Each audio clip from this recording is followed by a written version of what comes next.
ეს პერსონაჟი შევარჩიეთ თქვენთვის ცნობილი ყველასთვის. მას მეტსახელიც აქვს რკინის კაცი. ბევრი მიზეზის გამო არის პროტოტიპი ილონ მასკის რკინის კაცთან და მისი, ასე ვთქვათ, გამორჩეული პროექტი Starlink-ის თანამგზავრები ძალიან ბევრმა ადამიანმა საქართველოდანაც დაინახა.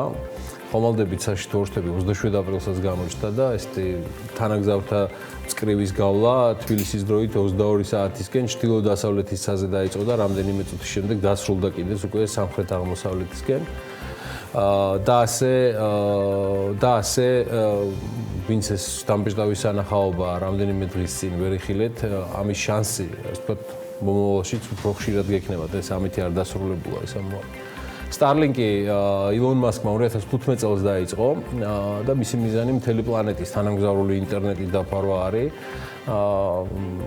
და მას მისი კომპანია SpaceX-ი ახორციელებს, თანამგზავრების გაშვება ეტაპობრივად მიმდინარეობს და საცდელი თანამგზავრი პირველად 2018 წელს გაუშვეს, პირველი 60 თანამგზავრი კი 2019 წლის მაისში, ბოლო ერთი კვირაა SpaceX-ი ხომალდების ახალ ნაკადს უშვებს და ორბიტაზე გასული თანამგზავრების მოძრაობა საქართველოს ციდანაც შესანიშნავად ჩანს და პროგრამა Starlink-ის ფარგლებში დედამიწის ორბიტაზე ეტაპობრივად 40,000 ხელოვნური თანამგზავრი გაეშვება, რომლებიც ინტერნეტით პლანეტას დაფარავენ და ამ მხრივ გაცილებით გადააჭარბებენ თანამგზავრული ინტერნეტის ამჟამად მოქმედ ნებისმიერ პროვაიდერს. მასკის ბოლო სიახლეებიდან ის არის, რომ Tesla-ს აქციების რეკორდული ზრდის გამო 18 მარტიდან, სწორედ უნდა იყოს ესეთ ხასიათზე, გეტყვით ახლა რატომაც. მოკლედ 18 მარტიდან მოყოლებული ზრდა ლამის 100%-იანია აქციებზე და შეიძლება ამ ლეგენდარულმა ბიზნესმენმა ისტორიულად მაღალი ბონუსიც აიღოს და მე შეიძლება პირდაპირ ეთერში კი არ იცეკოს, სხვა რამეც გააკეთოს.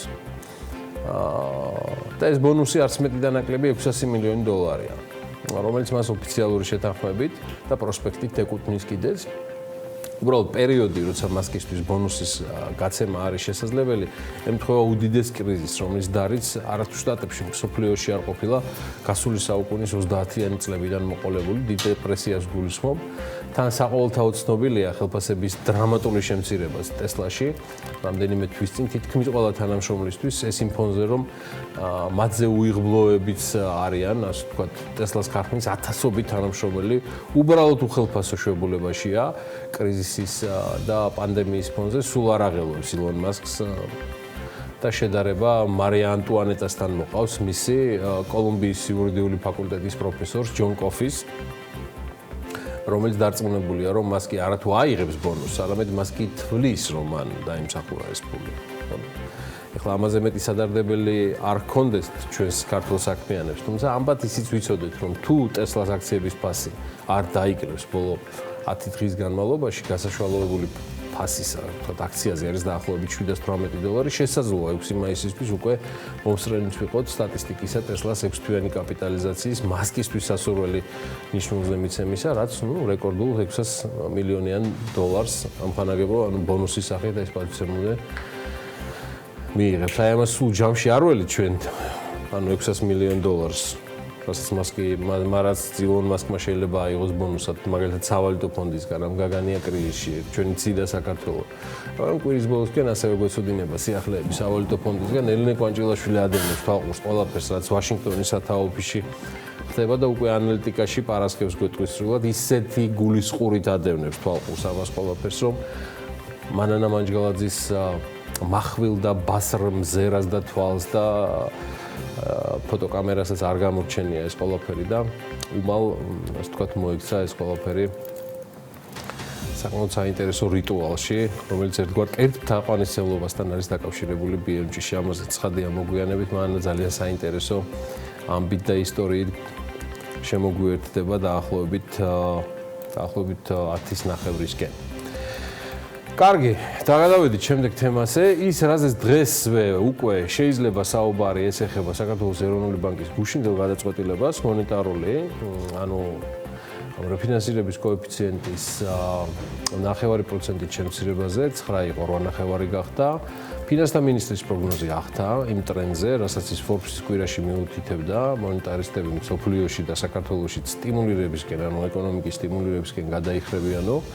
და ისე აგიხდეთ ყველაფერი ოჯახში ჯანმრთელობად და ბარაკად, როგორც ეს ამბავია 2-2-4, ანუ რო ახდა, რომ არა რამდენიმე მოსაზრებაც, რომელიც ცხადია, მოსაზრების სახით ახლავს გადაწყვეტილებას, ანუ მონეტარული განაკვეთის 50 საბაზისო პუნქტის შემცირებაზე, 9% სწორედ ამის შემცირება, ანუ 50 საბაზისო პუნქტს ნიშნავს. მოკლედ არსებობს მოსაზრება, სხვადასხვა თავის პროლოგში ანა უფრო დეტალურად ისაუბრებს და დაატირაჟირებს ფულად საკრედიტო პოლიტიკის მესვეურების გადაწყვეტილებებს ამ თემაზე. მე ჩემი მხრიდან ვიტყვი, რომ შედარებით კი არ კარგაგვარი ანა გაურკვევლობის პერიოდში, როცა არც კრიზისიდან გამოსვლის ჯერჯერობით მწყობრი გეგმა და პოსტკრიზისული ან რაიმე მიმართებები გეგმის კონკრეტიკა მივიღეთ აქამდე არ გაფორმებულა და ბეჭედი არ ადევს მარტო ბიუჯეტისთვის განკუთვნილ მილიარდიან დახმარებას და ერთ მაგდენს საფინანსო სექტორისთვის. ცხადია, ორთავე სესხის სახით იქნება, არის გრანტის ელემენტი, მაგრამ ის ძალიან მცირეა. აწუხებს ილუზია, რომ ეს თანხები ჯერ ერთი იქნება სრულად წელს. ეს ასე არ იქნება. ის როგორც ხდება ხოლმე კონკრეტულ დეკადებზე არის გადანაწილებული და ეს დეკადებიც სხვადასხვა არის ამ შემთხვევაში ახმაში Wi-Fi-ებთან და შეთანხმებიდან გამომდინარე. მოკლედ ამის და კიდევ იმის ფონზე, რომ ეკონომიკა ფაქტიურად ჯერჯერობით დაპაუზებული და ჩაკეტილია პანდემიის გამო, როცა კითხვები არის გაცილებით მეტი, როცა მწყობრი პასუხები ან ინსტრუქციები სამოქმედოდ და ბიზნესის აქტიურობის დასაბრუნებლად არის გაცილებით მეტი და ეს რეალობა, როცა მოშლილია უკუკავშირი და ბიზნესი ღია წუხს კომუნიკაციის ნაწილზე, ნებართვების თუ სხვადასხვა კითხვებზე პასუხების მისაღებად. მაშინ როცა ინფლაცია ეროვნული ბანკის მონაცემებით მარტში 6.1%-ია და რეალობა, როგორც ყოველთვის ხდება, გაცილებით მძიმეა სტატისტიკის მიღმა და იქ სადაც ჯერ კიდევ შეიძლება ამასთან შეხებაში მოხვიდე და თუ რაიმესთან შეხებაში მოდიხარ, ფასებია. და ფასები არის დრამატულად გაზრდილი, საგანგებო ვითარების გამოც ცხადია რეალურ ცხოვრებაში არსებობს ესეთი მოსაზრება, რომ უპირატესობა ფასების სტაბილურობის და თქვათ ინფლაციის შესაკავებლად უნდა დარჩენილიყო, ვიდრე ჯერ კიდევ გაურკვევლობაში მყოფი ეკონომიკის და უფრო ბუნდოვანი მისი სამოქმედო გეგმის პირობებში. დღეს ის უფრო მნიშვნელოვანია, რომ ჩვენი მოსახლეობისთვის პროდუქციის მიწოდება ხდებოდეს ადეკვატურ და არა თქვათ გაუგონრად ხშირ შემთხვევაში სპეკულაციურ ფაზებში, ჩაკეტილი და უპროგნოზო მსოფლიო ლოჯისტიკის პირობებში, როცა რაც პროტექციონისტული ელემენტებით არის გადასული მთელი მსოფლიო, ხდებოდეს მაქსიმალური დაბავება პროდუქციისა, რომელიც სულ უფრო რთულად მისაწვდომი შესაძლოა გახდეს გარებაზრებიდან მოსაზიდად და ამ დროს არგუმენტი, რომ რეფინანსირების განაკვეთის სწრაფი ზრდა დაასტიმულირებს ეკონომიკას და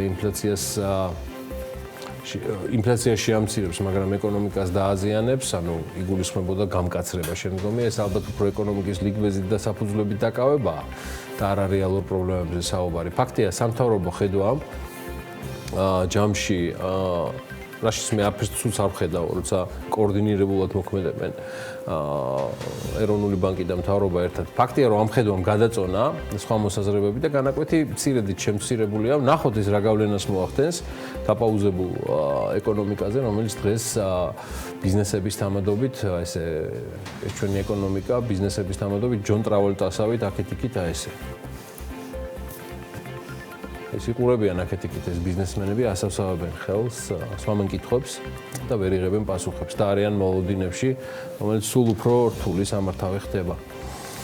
ცხადია, მე სრულად ვეთანხმები ეროვნული ბანკის ერთ პოზიციას, რომ მორალისტობა ამ დროს და საკმაოდ დილემურ ვითარებაში უწევს ხშირად ამ ტიპის გადაწყვეტილებების მიღება ეროვნულ ბანკს, მაგრამ ისიც არ უნდა დაგვავიწყდეს, რასაც პერიოდულად გვახსენებს ეროვნული ბანკი, როცა ამ განაკვეთის 9%-მდე წევა ხდებოდა, ბანკის მთავარი მანდატი მაშინაც ქვეყანაში ფასების სტაბილურობაზე და ფინანსურ მდგრადობაზე ზრუნვა იყო.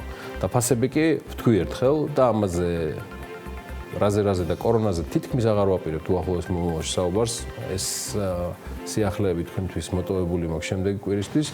აი ფასებზე და ეკონომიკაზე კი სტაბილურად ბევრს ვაპირებთ ვისაუბროთ, რომელიც სტაბილურად და კატასტროფულად გავარდნილია ფასები და არ ამგონი ამას ვერ ხედავდნენ, ან საკუთარი ოჯახის და საკუთარი ოჯახების ბიუჯეტზე ვერ გზნობდნენ მთავრობის და რეგულატორის წარმომადგენლები. მე მაინც იმას გამოვთქვამ, რომ ბაზარი ადეკვატურად მიიღებს გადაწყვეტილებას, რომელიც არც ლარის სტაბილურობას დააზიანებს, რომელიც გადაზღვეულია ცხადია ეროვნული ბანკის რეზერვებით და არც ინფლაცია გასდება კიდევ 6%-იან ნიშნულს საფრთხილო ნიშნულისკენ და რის სამწუხარო ნიშნებიც სახეზეა, რომ ინფლაცია შეიძლება გაგვექცეს. წარმატებები საქართველოს. თანხმედრაშია მთავრობის და ეროვნული ბანკის პოზიციები ეკონომიკის 4%-იან ვარდნასთან დაკავშირებით, მანამდე ეს პროგნოზები სავალუტო ფონდმაც დადო, რომლის პოზიცია ყველაფერზე კვირის ბოლოსკენ გვეცოდინება, ისევე როგორც სრულად მიმდინარე და რუტინული ამბავია სამთავრობო სტრუქტურების პრეზენტაციების შეფასება, რომლითაც სამინისტროები ერთმანეთის მიყოლებით გამოდიან ეს დღეებია. დღეს თუ არ ვცდები უკვე მთლად ეკონომიკის სამინისტროს ჯერია თუ ხვალ, მე მგონი შეიძლება ამერია. მანამდე იყო ფინანსთა და შემდგომ ჯანდაცვის სამინისტროები, მთავარია ახლა ბიუჯეტი და საზომი.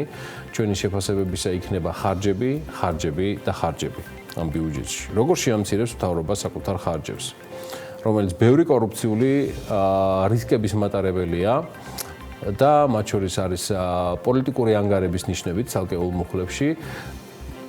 ამ ხარჯების შემცირებით როგორც ეს ხდება ხოლმე, მათ მაგალითი უნდა მისცეს ბაზარს, რომ გამოდის არსებულ ურთულეს ვითარებაში რეალურად გამარმოჭერილი მთავრობა და ბიუროკრატია, თორემ საზღვარგარეთ მივლინებებში რომ ვეღარ წავლენ და სტუმრებს ისეთი სიხშირით სამწუხაროდ ჩვენთვის, რომ ვერ მივიღებთ, ეს გასაგებია. საჭიროა რეალური გზავნილი მთავრობის ბიუჯეტის დოკუმენტია, რომ 4%-იანი ეკონომიკის ვარდნის კვალობაზე ფასი ამ ყველაფრის გადახდისა იქნება ის, რომ მთავრობა არის პირველი და უმთავრესი, რომელიც არა მიზერულად ან მოჩვენებითად, არამედ რეალურად შეამცირებს ხარჯებს. მათ შორის ყველა უმთავრესი და ძირითადი მუხლის მიმართულებითად რაც იქნება. კიდევ ერთხელ ვამბობ, რეალური გზავნილი ბაზრისთვის სიტუაციის ადეკვატურად აღქმის და შეფასების მიმართულებით იქნება მხოლოდ ეს. და ამას მხოლოდ ბიუჯეტის პროექტში ვიხილავთ. მანამდე ყველაფერი მარჩიელობა, რამდენიმე ფაქტის გარდა, რომელზეც ხვალაც მექნება პროლოგში საუბარი, სხვათა არ მინდა იყო არასწორად გაგებული. არაფერი ცუდი იმაში, სამინისტროები დამატებით პრეზენტაციებს რომ აკეთებენ, არ არის. პირიქით, მეტი ინფორმაცია და სიცხადეც არის საქმიანი საზოგადოებისთვის და მთლიანად მოსახლეობისთვის ეს კარგია. უბრალოდ იმედი ამას ასევე ოპერატიულად მიხვება. კონკრეტული გადაწყვეტილებები ეკონომიკის ეტაპობრივად გახსნის მარტივი გასაგები და სწრაფი გზავნილები სექტორების მიხედვით ჩვენი ბიზნესისთვის. დანარჩენი მიუშვით. ეკონომიკა და ბიზნესი მე თავად გამოვაჩენს, ვის ლიკვიდობის პრობლემა აქვს, ვის დასჭირდება, ფლაქველინი, ან ჯვარი ეწეროს ფილტვების განიავება. ბიზნესებს გულისხმობ.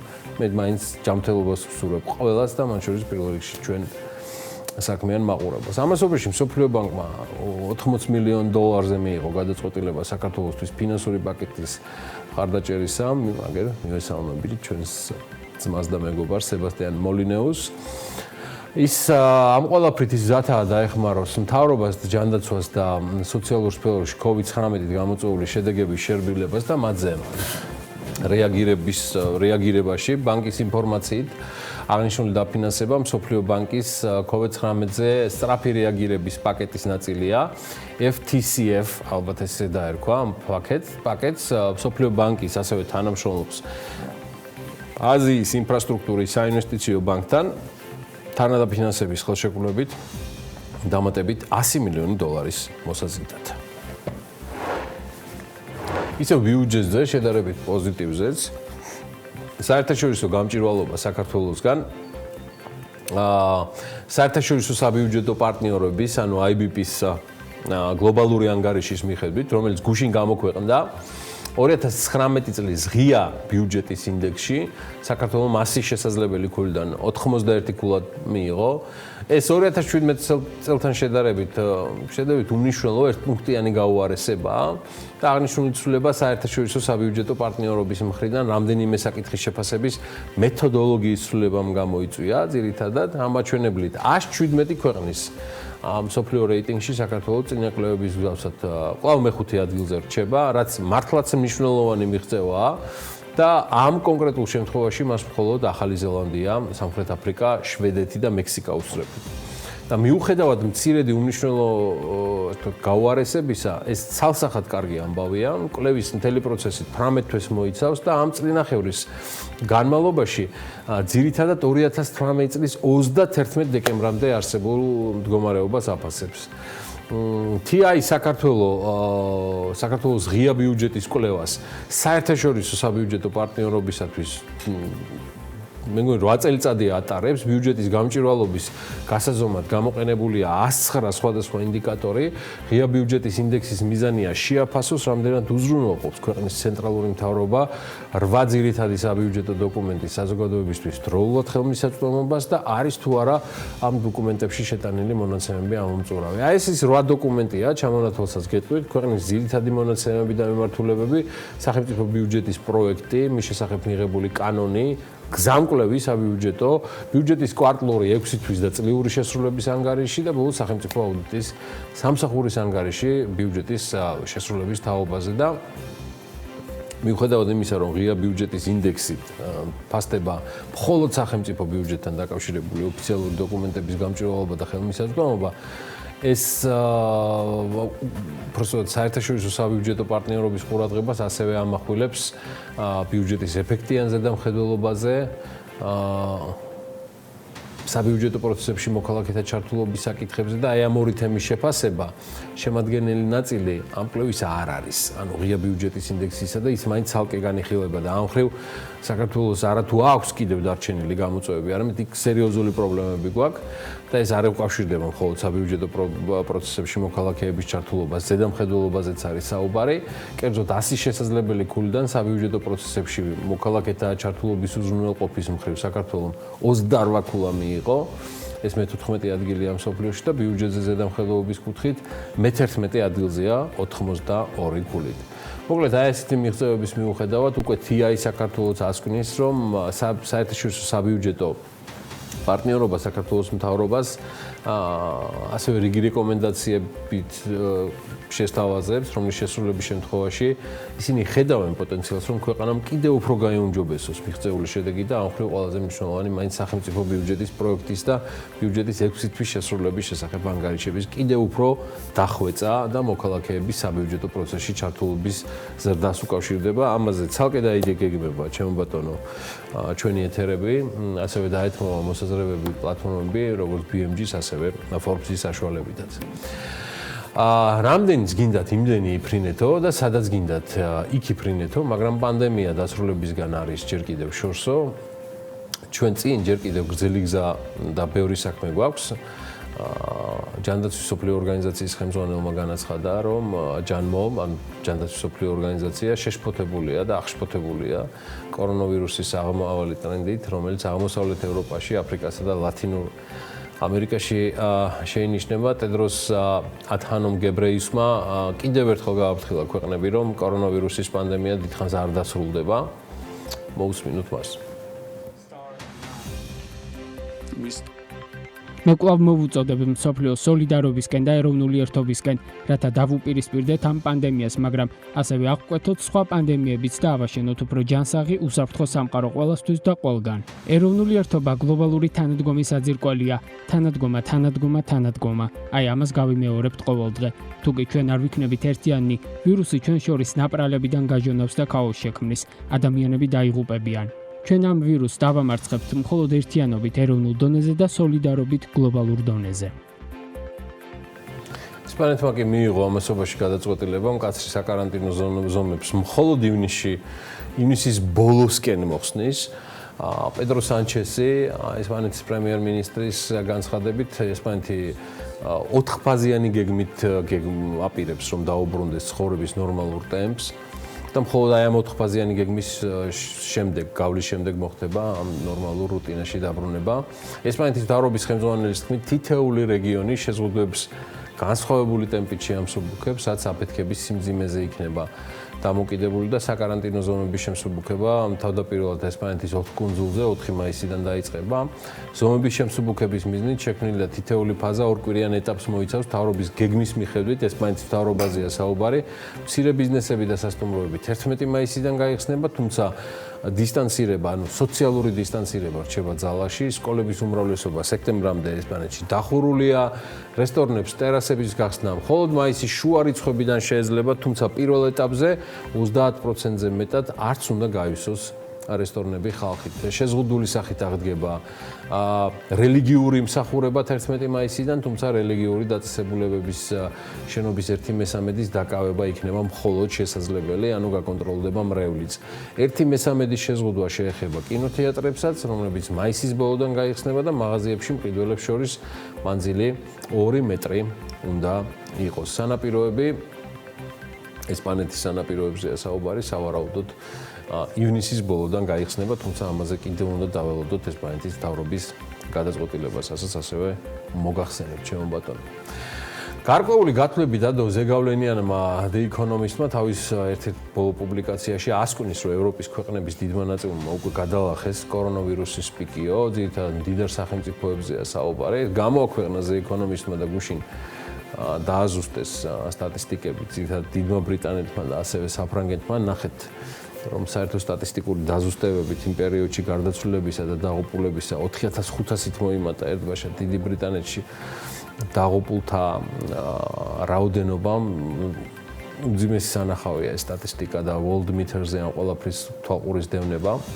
მოკლედ, მოდი ოქსფორდს დაუბრუნდეთ და ოქსფორდის უნივერსიტეტთან უпроსტად არსებულ ბლავატნიკის მართვის სკოლას. ის ადასტურებს, რომ მსოფლიოს ქვეყნებმა ერთმანეთის მიყოლებით ჯერ მოგზაურობებზე თქვეს ვარიო და შემდეგ მძიმე საკარანტინო პირობების და დისტანცირებების აუცილებლობა დაამკვიდრეს ქვეყნებში, რათა პანდემია შემცირებულიყო და მისი დამანგრეველი შედეგი. სწორედ ეს ხალხი და სტატია ასკვნის, რომ 8 აპრილისთვის ესე დათვალეს პლანეტის 4 მილიარდი ადამიანი და 92 ქვეყანა ფაქტიურად იძულებით კარანტინში იმყოფებოდა. ეს დაითვალა, თუმცა მანვე ვკითხულობთ, რომ ეს ქვეყნები ნელ-ნელა იხსნება. მაგალითისთვის მოყვანილია ჩეხეთი, რომელმაც აღზრდები 16 მარტს გახსნა და სრული თავისუფლება მისცა მოქალაქეებს ქვეყნის შიგნით გადაადგილებისთვის. The Economist-ის ანალიტიკოსები პრობლემად ასახელებენ იმის აღქმას, რომ მსოფლიო ჯანდაცვის ორგანიზაციის მონაცემები თუ რამდენი დაინფიცირებულია